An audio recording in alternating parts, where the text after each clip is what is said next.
हे बघा, महाराष्ट्रातील तमाम भाविकांना विनंती राहील की आपण जर प्रयागराज कुंभमेळ्यामध्ये आज किंवा उद्या येण्याचा विचार करत असाल तर पुढचे 4 ते 5 दिवस कुणीही इकडं येण्याचा प्रयत्न करू नका। एवढी प्रचंड गर्दी झाली की प्रचंड म्हणजे प्रचंड, अगदी कुठेही जागा नाही, संपूर्ण ट्रॅफिक जाम झाली।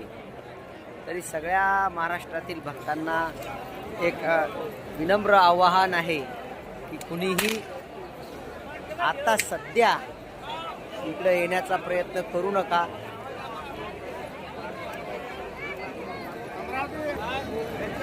हे बघा, एवढी प्रचंड गर्दी आहे की आज कुणीकडेही कोणाला निघायला जागा नाही। त्याच्यामुळे तमाम भक्तांना विनंती आहे की आता जर तुम्ही 2 दिवसात इकडे येण्याचा विचार करत असाल तर कृपया कुंभमेळ्याला सध्या येण्याचं टाळा। आपल्या घरीच गंगा गंगा गंगा म्हणत आंघोळ करा आणि घरीच तीर्थ नहा।